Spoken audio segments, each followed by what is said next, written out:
what has recently amazed you or made you go, wow?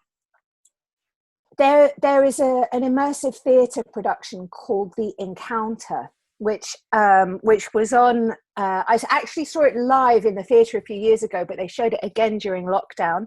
It's one man, Simon McBurney, on stage, and it's a binaural play. So you have to watch it wearing headphones, and the whole story takes place in this incredibly complex 3D sound journey that happens around your head. And it's a true story of a guy who got lost in the Amazon and ended up living with this tribe and having this it's like a magical initiatory experience, but you're experiencing it all in your ears. It's absolutely incredible. If it ever comes back around, The Encounter will make you go wow too. Because it's one of those things where I think our primary sense is always looking, isn't it, and visual. And so when you have a secondary sense like our hearing or even smell and taste, it becomes quite a unique experience. Well, it's a very hard thing to pull off on stage, because you're looking at the stage and there's one guy, he's not even in costume, he's dressed normally, and there's no set.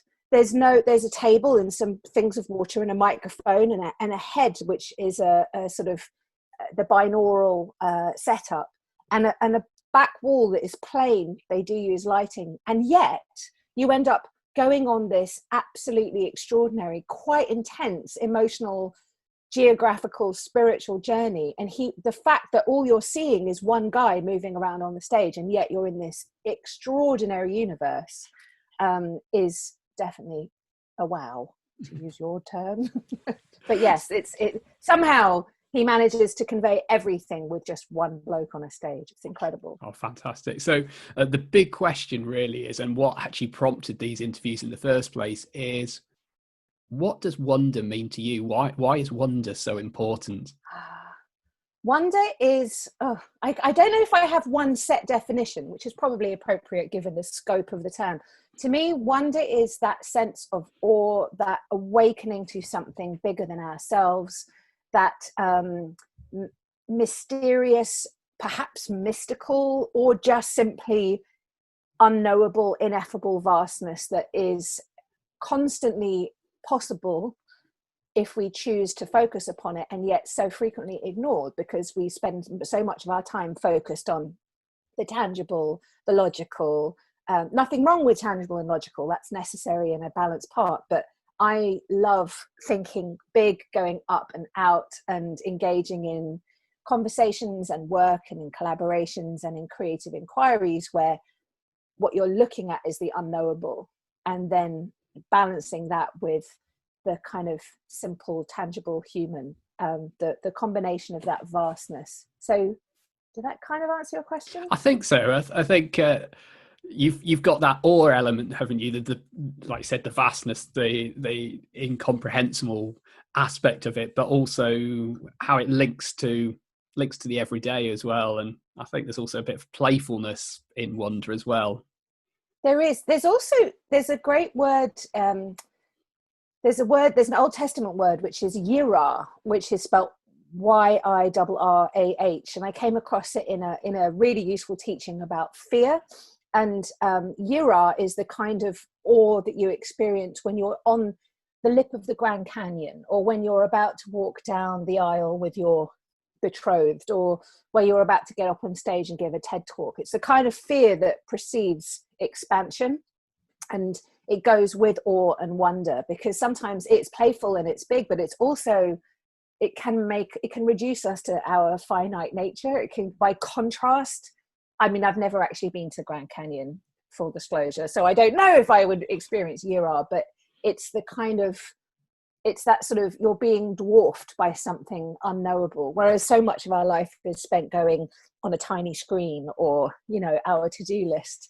And it's that hoiking up of your gaze and going, that there are vast things beyond our ken. And that can be scary, because it changes our importance in the grand scheme of things, I suppose. But yes, absolutely. And also creative and playful. And I experience wonder in all sorts of transition points of life as well. So, I mean, I've never had a child, but I understand that it's the alpha and the omega.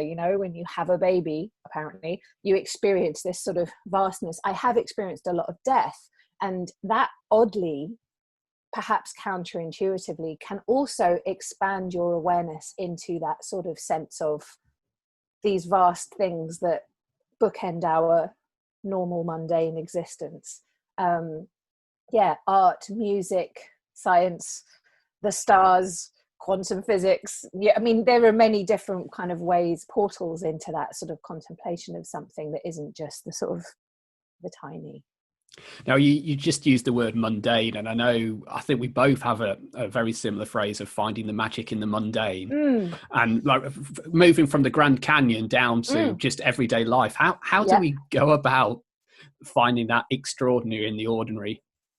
So first of all, it's a choice of looking for it. I think it's very easy to ignore it, but I feel like part of what I do for myself and what I teach others to do is actively explore a chosen shift of perspective. So for example, I go for a walk most days, and I go for what I call a wonder walk, or you could also call it a treasure trail, which means I'm actively going out and looking into the surroundings for portents of great messages or something, or looking for moments of beauty,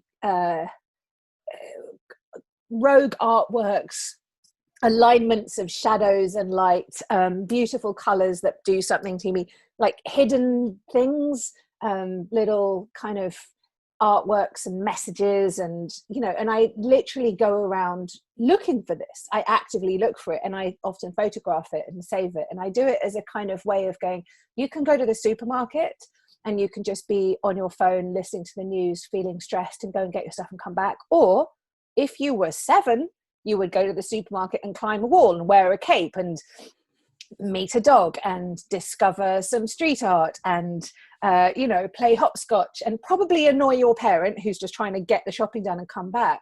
But when we go with a spaciousness around our intent of focus, and we go, what could I look for that actively contains creation, joy, fun, color, something, you start to look for it, and then you find it. And when you start looking for it, it's everywhere. If you go for a walk and you remind yourself, for example, to look up, not just down, to look out, not just at your phone, to have no earplugs in and just to listen to the sounds of the street, and you set yourself the task of going for a walk and going, how can I look for the magic in the mundane? You will start to find it. I guarantee it. But it's a deliberate choice to go, I'm just going to park the daily concerns of my life for 20 minutes. You don't need to do it for long. And I'm going to actively go, and I'm going to find street art. I'm going to look for it. And I'll give you a specific example. This is something that happened to me. There was a day when I was lacking a bit of magic in the mundane. I can't remember what was going on, but I was just feeling a bit depleted. And I went out with this intention. I live on a boat, which is a very magical place to be, as you can hopefully see. And I went out going, okay, I need some more magic. I need to remind myself of this. And very near my home is a station, like a minute's walk away. And I was like, okay, I'm going to go for 20 minutes. I'm literally going to set a timer, and I'm going to fill in my magical coffers, which are a bit empty. What am I going to see first? And I went to the station, and the ticket machine, there was nobody around. The ticket machine was flashing. The screen was flashing like it was on the fritz. And as I went over it to it, it spat out 5 £1 coins. I was like, okay then, thank you very much. And I scooped them up, and it was like being in a game. It was like, right, you are. I'm not saying that you make the decision and everything will start spewing out treasure, but kind of am saying that, you deliberately look for it, and there it is. But if you were in such a rushed state, you would have just missed all that. I think one of the things that's just come out of almost all the interviews I've done is just this slowing down. And also you mentioned just looking up and around. I think our world is often this 1 meter, often this like sort of 10 centimeter patch where on a screen, and we just miss that. I have it's that big. So much of our world is that size. I mean, I'm just as addicted as all of us, but go on. I had this lovely moment. I was playing hide and seek with my daughters, and we came across this tree in the park, and it was right next to a fence, and I don't know which came first, the tree or the fence, but basically some of the metal bars of the tree had been bent out of shape by the tree, but then the really amazing thing was the tree had actually grown round some of the other metal bars, so there's this like wood scar going through the tree, and if you chop the tree down you'd find the fence running through the center of it, and it's just you'd miss that if you're busy and running around. It was only that we stopped and we were sort of hiding, and then sort of, there's something very odd here. Yeah, absolutely. I remember somebody, a very wise friend years ago, in fact he was my driving instructor years and years ago, he said, if I haven't got the time to notice a raindrop on a rose, something's wrong. I'm like, wow, that really stuck with me. I was like, okay, am I noticing the raindrops on roses? And if I'm not, have a word with myself, just as a kind of gauge of priorities. At least once a day, notice if there are any raindrops on any roses, and you're probably going to have a slightly healthier, happier day as a result. So tell me about the boat. How has that affected your rhythms of life? Because I guess it becomes quite a seasonal existence with temperature and light, and you just, I can see you looking out and you've got views either side. I'm not, it will mess up what we're doing, but she used to be a passenger boat, so she's all windows. Mm-hmm. So I'm looking out over the water and there's a big skyline in front of me, but it's gorgeous. She's a she, obviously all boats are female. She is a very peaceful, spacious, calm place to be. It's a little bit like being on retreat the whole time. So being this close to the water means I'm very connected to the bird life. The seasons, yes, except not perhaps in the way that you would think. Summer is actually the hardest season because it's so hot that I know like there's a heat wave coming. It will be several degrees warmer inside than outside because it's made of metal and it's full of windows. So it's basically like a metal greenhouse. So summer is actually the hardest time to be here. Also, I work from home, so pretty much everything takes place in the boat. Winter is actually pretty cozy. I have an Arga, which is, like a very luxurious, it's a boat Arga. It's a single ring. And I have a beautiful wood burning stove.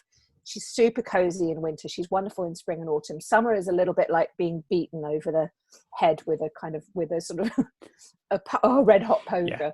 Yeah. But overall, it's just a very peaceful way to be because she moves slightly. And she's just it's a little bit like, my bedroom is completely dark and totally comfortable and completely soporific and calm.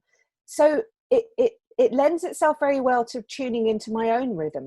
I'm also freelance and I'm single and I have a kitten, but I don't have any children. A kitten might be hopping around. I've seen in the background now and again.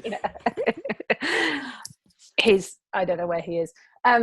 And just, I can't say, but there's a family of swans with teenage cygnets going past. It's like there's a very gentle, peaceful rhythm to my life. Mm-hmm. And I'm very, very grateful for that.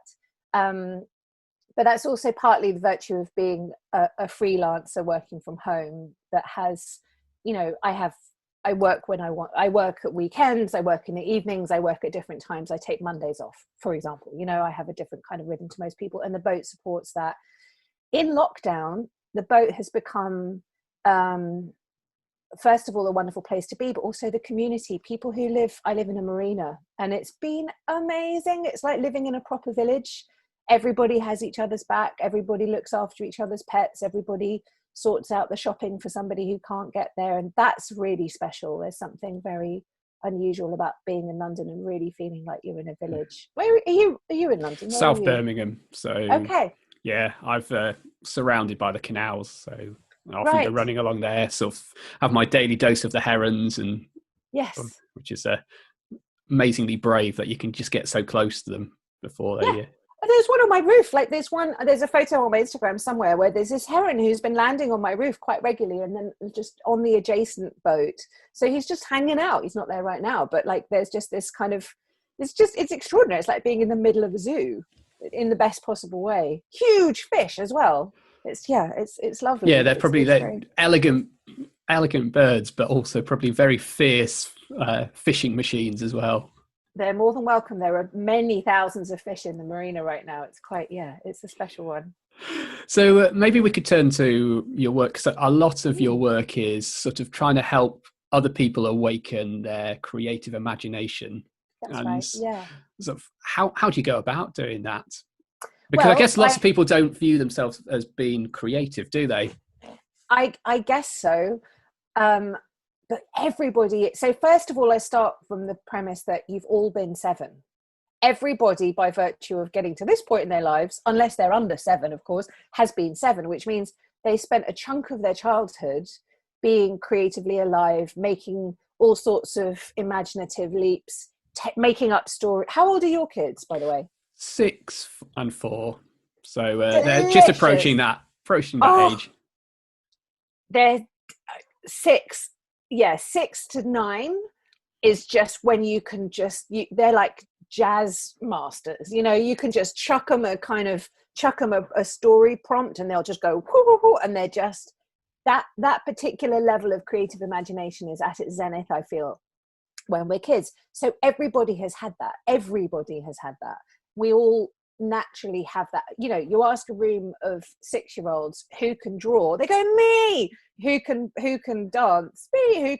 Who can tell stories, me. And then it's gradually educated out of us, and we start to become less and less confident in our innate creative skills. But I honestly believe that all people not only are innately creative in their own particular way, not everybody has the same sort of expression of it, but that we also feel connected to ourselves when we reconnect back to that ability. So I start with that premise of going, what did you used to do when you were 7? And even I once did that in a room full of very senior lawyers, the Law Society, and I was like, well, I used to set fire to things. And somebody, there was this brilliant conversation and they all got to know each other. First of all, they got to know each other in a different way. And then they started to engage in this energy that they all had, and they turned it into a piece of creative writing. And they came out of this going, I just wrote a poem, and it's a very quick flip. If you choose, again, it's a little bit like we were saying before, like when you go for a walk and you choose the focus to be, where is the magic? If you go, I'm going to choose to look at, first of all, excavating the past, to go, where did I feel most creatively alive? May not have been since you were 7, but when you were 7, what was it? Did you make houses out of cardboard? Did you make dens in the garden? Did you make up songs? Did you do dance routines? Did you do magic tricks? Did you what was your particular flavor? Did you love to make sculptures out of plasticine, or did you what was your thing? Did you do tap dances, whatever? And you start where it's already naturally there, and then you unpack it a little bit. You go, what did you love to do? Because there is a strong relationship between playfulness and creativity, because so often that doubting voice that you mentioned before, that often comes with a criticism of one's own creative potential. And you go, well, I can't play the violin like a virtuoso, or I can't write a novel, or I can't paint a watercolor, so I can't be creative. And actually that's judging yourself and comparing yourself alongside people who have devoted many, many years of practice to their particular craft, and seeing yourself lacking in comparison with that. Whereas if you go, just don't even compare yourself, just come back to where the joy is. And if you make it play as opposed to work, then you might just have the courage to make mistakes. And making mistakes is always a good idea, because that's how we learn and discover. And if you don't judge yourself, you don't have to share your mistakes. There's a culture now of everything goes on the internet the minute it's done. I don't think that's a good idea. I feel like you need to keep it close to your heart while you're nurturing something brand new. So finding the playful bit, making mistakes, only going with what actually feels juicy and lights you up. And when you look at other people's work and other kinds of influences, go to that as a wonderful way of seeing what's possible, not comparing yourself to it, just kind of, which is often hard to do. But if you can maybe go sideways to an art form that you know you're never even going to try, like mechanical sculpture making, you're never going to make it, well, maybe you are, but like, if you know you're not going to, go towards somebody's artwork that has nothing to do with your discipline. Listen to an opera. You're never going to write an opera or perform in one, but like, see what's in there and be curious about things that don't evoke that competitive, self-critical part, and follow your curiosity. Yeah, and be willing to make mistakes. So it's almost like we need to transport that 7-year-old mindset into an adult's body, and like you said, the playfulness, the following your passions, curiosity, and just not judging as well, which is a massive killer. Point. That's right, as the starting point. There is also then later room for discipline and practice and mastery and your 10,000 hours and turning up at the easel or the piano or whatever your form is and getting good at it. And that's a different part of the process. There is something very important about kind of learning your craft. But in order to want to learn your craft, you've got to connect with the playful joy at the heart of it. So there's and to have that dance between going, where's the fun, where's the play, where's the practice? It's like the mystery and the mastery, you know, like sort of going, separating those things out, going, I'm going to go to the gym and I'm going to get really good at this particular muscle. But in order to even go to the gym in the first place, I have to want to feel into this exploration. I think now would be a good time. So if what you've just been saying has whetted people's appetite, where can they find out more about you and your work? And because you do a lot of run courses, sort of, virtual and in person, probably maybe more in person a bit later on in the season because we're right in the middle of the lockdown. And and coaching as well. Yeah, that's right. Yeah, so my website is myname.com, Tiu de Haan, that's TIUDEHAAN.com. And yeah, there's a whole bunch of things on there. There's a couple of courses that are online. One is called Birth Your Creative Project, which is my favorite, frankly. It's quite meaty. There's quite a lot to it. It's in 3 quite hefty chunks. And it basically is for people who would like to maybe find their creativity. Maybe they've had an idea or they've had many ideas in the past that they've never brought into the world, but there's something, I know I should write a book, but maybe one, or actually I should put together the recipes of my granny's generation, or could even be kind of paint the basement a different color and turn it into a play space, or I should learn the guitar, or any number of different things. But it's these things that we have, and then we don't devote the time and the energy and the space to them. This is a course about taking one of those things, and the first part of it is choosing which one. There's a process around that, and then going through a series of exercises and lessons and techniques that allow you to bring it into the world. So it's about taking an idea out of your head and making it happen. The first stage, it doesn't take you all the way through to getting your book published, but it takes it out of your head and into the world and gets it so that it's a vibrant thing. There's another one which is called a Creative Quest Kit, which is about taking that energy of that 7-year-old when you would go down to the bottom of the garden and go on a grand adventure, and you were just going to look under the hedge, but you might have taken a backpack and some snacks, and you might have taken a notebook and a magnifying glass. That same energy of I'm going to have an adventure, applying that to a particular challenge in your life. So that could be anything, from I want to be a better ally in the anti-racism movement, to I need to do my tax, to I want to learn a new language, to I want to lose 5 pounds. You can take whatever the challenge is and go, how can I engage that sort of quest, childlike, playful spirit? There's loads of free content on my website as well. Under the Explore tab, there's tons of video. I've done a lot of videos for Psychologies magazine, and they're all there.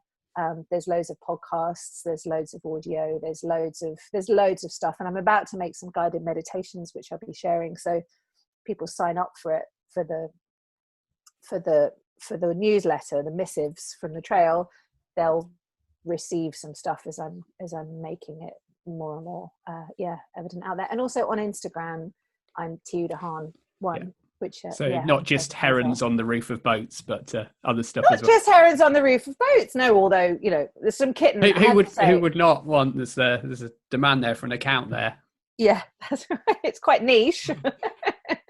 But yeah, so there's tons of courses, there's tons of free content, and I do work one-to-one with people. So I take people, especially now that there's this lockdown situation. Up until then I used to have clients on the boat, but because of lockdown I'm now actually seeing people remotely. So I've now suddenly got clients all over the world. When they are in London or able to get to London, I take them on adventures. So I literally take them, I discovered a labyrinth which I've been taking in a forest a mile from my boat. So I've been taking people, of course, I've been taking people as part of a session to go on this magical walk and to walk a labyrinth, which is a really ancient way of, it's a meditation process really, but you can turn it into any number of different things. So I take them on little quests.